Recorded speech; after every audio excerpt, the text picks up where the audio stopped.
Hey, my name is Austin, and today I'd like to talk about my love affair with Thomas Pynchon. Not a real one, but just with his writings. This book is called Vineland. It was published in 1990. Now, to all of you lit heads out there, and when I say lit heads, I mean literature heads, get your mind out of the gutter. Thomas Pynchon is regarded as one of the greatest novelists of all time. He encapsulates what it meant to be an American in the 1960s with so many of his writings.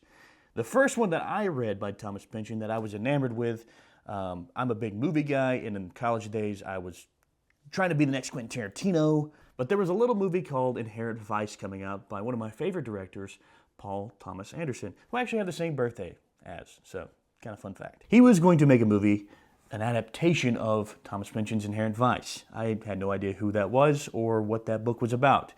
But I went to my local Barnes & Noble, and I got one of the copies of Inherent Vice with its amazing cover of the blue, neon, pink, green, just deliciousness. Got that copy of the book, took it home, started reading, and immediately had to pull out a dictionary because there were so many words I didn't understand. I had never read anything like this before. I had never read anything by an author of this caliber before, and it was amazing.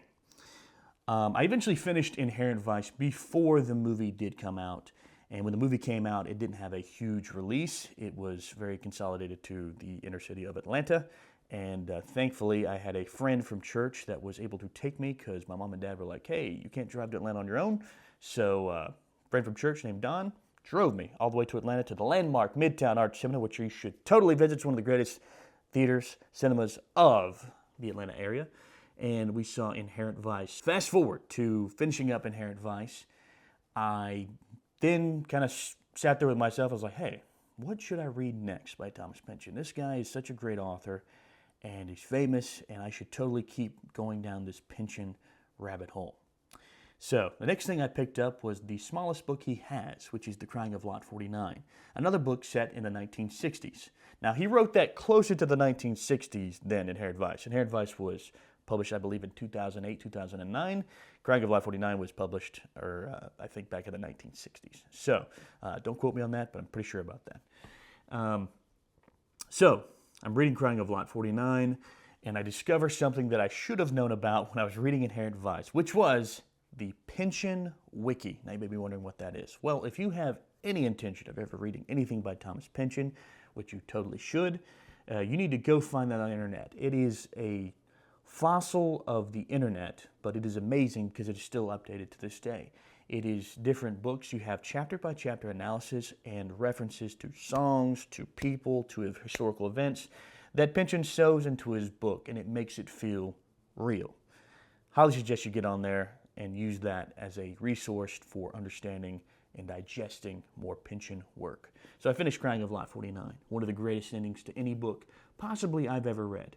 I was sitting upstairs in my room, I finished it, and I literally looked over my shoulder, paranoid because of just how that book ended. And I was like, this is it? Like, is there a sequel? No sequel. So, the next book I was getting to, this is a couple years later. I'm like, look, we've been in the 1960s. Gravity's Rainbow just seems just like a crazy feat. You may be wondering, what's Gravity's Rainbow? It's probably Pynchon's most famous work. And I've heard that it is one of the toughest ones to read, similar to Ulysses by James Joyce. One of those works where you just really have to give a lot to get a lot out of it. So I was like, let me just keep going down the path of just, middle of the road, semi-easily, to read books. So I picked up Vineland, and if you do any research on Vineland on YouTube or the actual reviews back in 1990 when the book came out, a lot of people said it's Pynchon's worst book. Now you may be wondering why. Well, I think the biggest reason why people say that is because it's the follow-up book, full book, to Gravity's Rainbow. Okay, so there was a bit of a time gap between those books. Gravity's Rainbow is probably the most famous and most lauded. And you had a collection of short stories and poems, I think, that Pynchon released in between there. The fervor was starting to build, like what's the next book he's going to make? And Vineland was it. And it is set in the 1980s, very critical of the Reagan administration and the political tension and the war on drugs, that kind of thing. It still ties back into the 1960s a lot, and even more so a little bit to the 1940s and the generation before that. And there's a lot of fun in that. Pynchon is so great at encapsulating what it meant to be an American on both sides of any cultural like phenomenon, but especially the left in the 1900s. Like, he's got it down pat. Definitely in the 1960s, that's what he's known for. But he also encapsulates and can really show you, okay, here's a light of what this was really like to me. And by to me, I mean to him. Because he lived through it. I mean, I've read his writings on the Watts riots. Very interesting man. And he's a recluse, if you didn't know that. Something you may not know about Thomas Pynchon if you're new to Pynchon.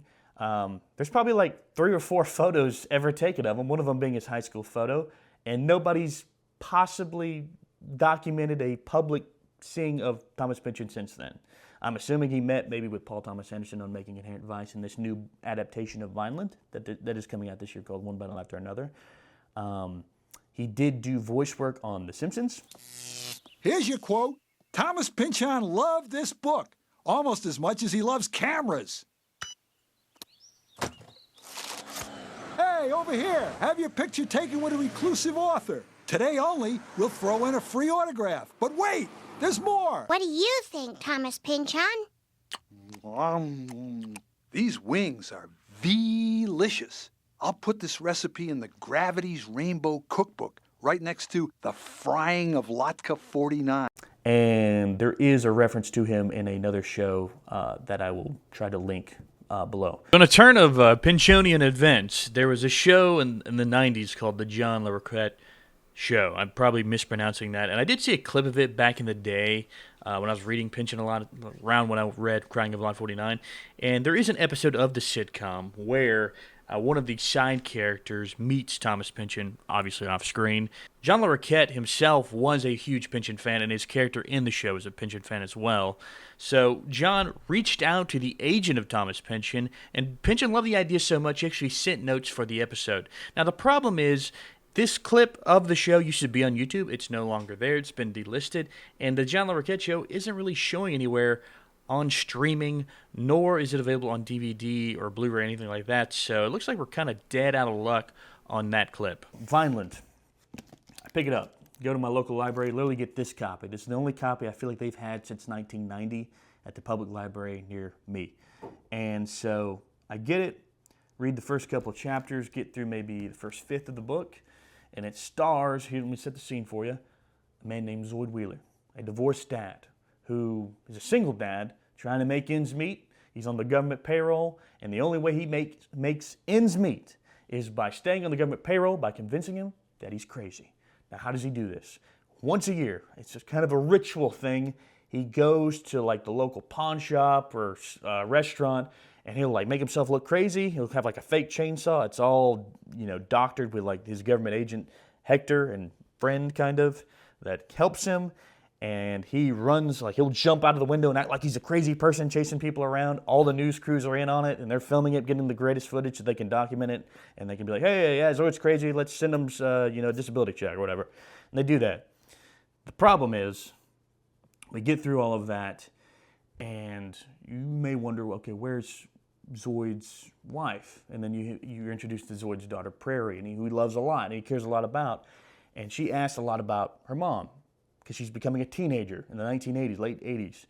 And so then the plot starts to unravel a little bit, and you understand that, all these people were revolutionaries of some kind or form, and they're on the run from the government because in the 80s, Republican-led, government, they are cutting back on benefits, they're cutting back on the people on the payroll, so these people are losing their means to live, and they're also on the run from the big bad guy, Brock Vaughn. And that's all I'm going to tell you. I thought Zoid Wheeler was going to be the main character of the entire book, and he is not. Prairie kind of takes over for a little bit towards about the middle of the book all the way to the end. And Zoid is really only in the first fifth of the book, and then he's just kind of gone for the rest of the book until the very end. And that is something that kind of turned me off from this book. Again, it took me 3 times to really get all the way through this book.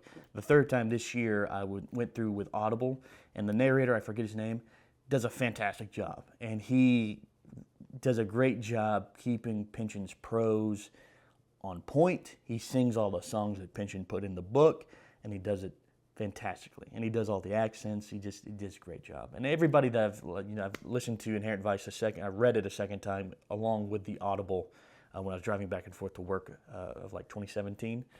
And the people they choose to narrate on Audible have all really done a really great job. So I will say that. But Vineland, I was going to read it this year in preparation, how I did with Inherent Vice, like the poster behind me. I'm reading this, and I finished it in preparation for One Battle After Another, because I will see that opening day when it comes to Atlanta. You know I'm going to do it. I'm a 30-year-old man now, so Mom and Dad, I'm driving myself to the theater this time. And all of you are invited to go with me, so come on with me. So Vineland, a lot of people said it's his worst novel, and out of the 3 that I've read, it's probably my least favorite. Now, I have like a long story with it because I tried to read it 3 times, and I probably spent the most time with it out of all the 3 books. But, it's not a bad book. It's kind of like pizza when it comes to Pynchon. Pizza, even when you have not so good pizza, it's still great to have pizza. Am I right or am I right? So, Pynchon in the 1980s, and in a way, this is probably the most timely this book is going to be since it came out. And this book, its message is hope. That even in the craziest, darkest times, that a family is still your family, regardless of how big or how crazy it is. Even if you get separated after a while, it's always good to come back and remember that they're family. And I do love that message, and Pynchon tells it in the craziest, longest way possible. So I would suggest you pick up Vineland at your local library, Barnes & Noble, Books A Million, wherever. Find it on a street corner somewhere and buy it from a book vendor if you've got those wherever you live. Vineland's definitely worth a read. And again, Pynchon is Pynchon, and he always will be Pynchon, and Pynchon's great. So definitely give Vineland a read when you can.